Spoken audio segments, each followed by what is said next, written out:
तो hello everyone, welcome to my channel. तो हम बात करते हैं आज एक नई डिजीज की जिसका नाम है शॉक। तो ये हमारी MS1 चल रही है और MS1 की 2 यूनिट चल रही है। तो दूसरे यूनिट में जो हमारी नेक्स्ट डिजीज है वो शॉक है।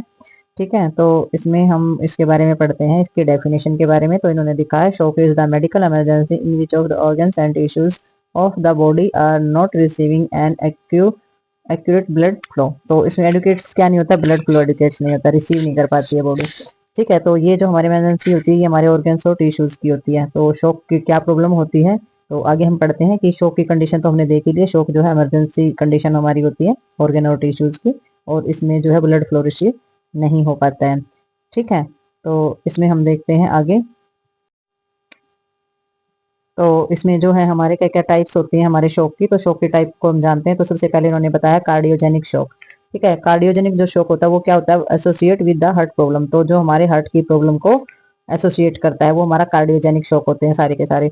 ठीक है, दूसरा इन्होंने बताया हाइपोवोलेमिक शॉक। तो इसमें क्या होता है, इसमें क्या कारण रहता है, इसमें एडिकेट होता है ब्लड वॉल्यूम्स जो होता है वो एडिकेट किया जाता है। और नेक्स्ट हमारा रहता है एनाफिलास्टिक शॉक। ये कैसा होता है, इसमें कारण हो जाता है एलर्जिक रिएक्शन के कारण जो हमारा शॉक होता है बॉडी के अंदर।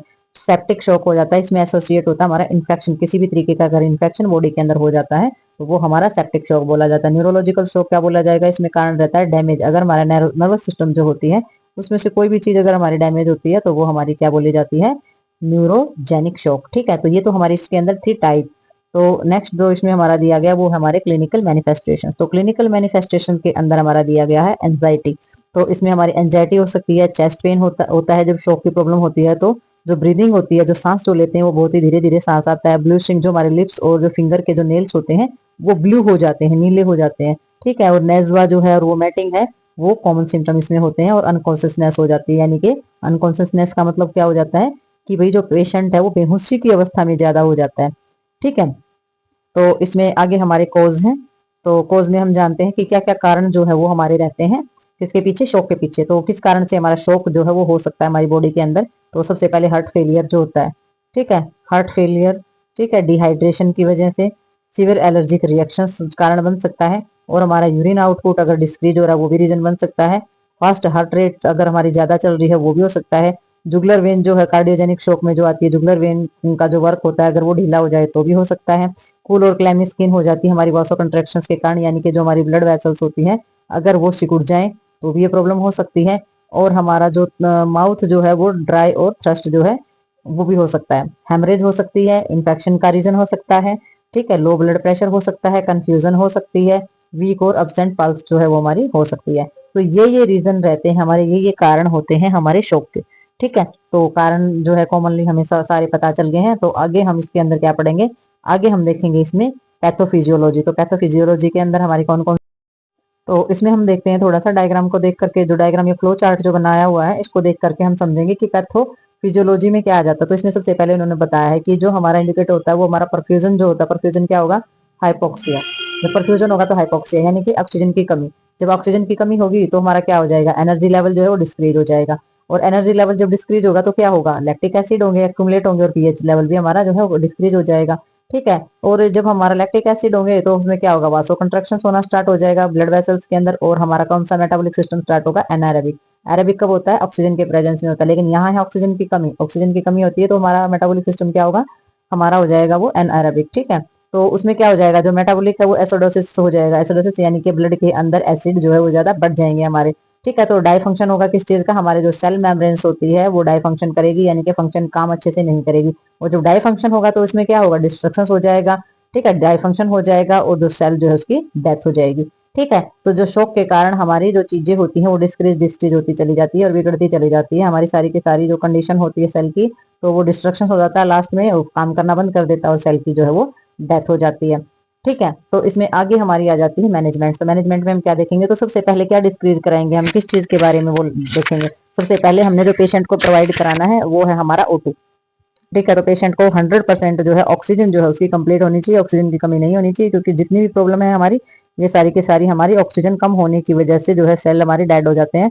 तो हमने सबसे पहले जो चीज रखनी है वो क्या है, ऑक्सीजन कंप्लीट रखनी है। फिर हमारा जो IV इन्फ्यूजन जो है वो प्रोवाइड करना है ताकि हाइपोवोलेमिया जो है वो ना हो। तो इसमें जो हमारे ड्रग्स हैं जो वो बताए गए हैं, जैसे कि प्लाज्मा ब्लड, और हमारा इसमें बताया गया है डेक्सट्रेंस। तो इसमें वॉसो कंट्रैक्शंस के लिए जो हमारा एजेंट होता है, जो हमारे ब्लड प्रेशर को मेंटेन रखते हैं, तो उसमें हमारे क्या आ जाते हैं, उसमें हमारे आ जाते हैं एपिनेफ्रिन और हमारे नोरेपेफ्रिन। ठीक है, तो ये हमारे ड्रग्स जो होते हैं ये इसके अंदर काम आते हैं। हमारी मैनेजमेंट जो होती है वो होती है हमारी शॉक की। ठीक है, तो आइए अब हम इसमें देखते हैं आगे थोड़ा सा और जो रहता है। तो इसमें जो हमारी नर्सिंग मैनेजमेंट है थोड़ा सा उसके बारे में हम जान लेते हैं। तो नर्सिंग मैनेजमेंट के अंदर हमारी क्या आ जाती है, इसमें नर्सिंग मैनेजमेंट में इन्होंने बताया है कि शॉक जो है इमरजेंसी क्राइसिस में, जब इमरजेंसी क्राइसिस ये होता है तो इसमें हमारी क्या क्या इमरजेंसी ट्रीटमेंट जो है पेशेंट को देने चाहिए। तो इमरजेंसी में इन्होंने बताया है कि जो एसएस एयरवे ब्रीदिंग, इसमें देखो एयरवे ब्रीदिंग सर्कुलेशन से नेसेसरी गिवन ऑफ सीपीआर। तो इसमें जो एयरवे है वो देखना चाहिए, सांस कैसे ले रहे हैं, सर्कुलेशन कैसे हो रहा है, और अगर जरूरत पड़े तो सीपीआर भी देना बहुत ज्यादा जरूरी होता है। यानी किसी भी तरीके से ऑक्सीजन की कमी जो है बिल्कुल भी नहीं होनी चाहिए। ठीक है, तो नंबर 2 में हमारा आ जाता है if the person of the conscious, अगर पर्सन जो है होश में है और उसे does not have an injury, किसी प्रकार की चोट नहीं लगी है, जैसे कि हेड में, लेग में, स्पाइन में, ठीक है, किसी भी प्लेस पर, तो पर्सन इज शॉक पोजिशन। तो पर्सन जो है वो किस तरीके से है, वो हमारा शॉक पोजिशन में है। ठीक है, जैसे सदमा वगैरह बोल देते हैं, तो ऐसी पोजिशन में हम। तो इसका मतलब ये है कि जो पेशेंट जो होता है अगर वो होश में भी है, उसे किसी प्रकार की चोट भी नहीं लगी है, तो उसे जो चीजें हैं उनसे बाहर रिकवरी करानी है उनकी। ठीक है, तो उस चीज को बाहर निकालना है। तो नेक्स्ट हमारा आ जाता है इसमें गिव अप्रोप्रिएट से first aid for any wounds injuries and illness. तो आपने क्या करना है, उसकी जो घाव हैं, जो चोटें उसे लगी हैं, जो बीमारी उसके अंदर है, सारी की सारी उसकी फर्स्ट एड करनी है। ठीक है, फर्स्ट एड में कौन कौन सी चीजें होती है और किस तरीके से उसकी रिकवरी जो है वो की जाती है, वो फर्स्ट एड में आप फर्स्ट एड में पढ़ चुके हैं, फर्स्ट एड क्या होती है। ठीक है, नेक्स्ट हमारा आ जाता है कि the person warm up comfortable से लूज टाइट क्लोथ। तो इन्होंने बताया कि पर्सन के अंदर वार्म अप जो है वो बनाए रखनी है, कंफर्टेबल उसको रखना है, और अगर उसने कपड़े जो है टाइट पहने हैं तो उसके कपड़े जो है लूज कर दिए जाने जरूरी होते हैं पेशेंट के, तभी वो कंफर्टेबल हो पाएगा। ज्यादा टाइट कपड़ों में वो कंफर्टेबल नहीं रहेगा, तो उसकी जो ब्रीदिंग है, एयरवे है, सर्कुलेशन है, उन सभी में उसको प्रॉब्लम आएगी।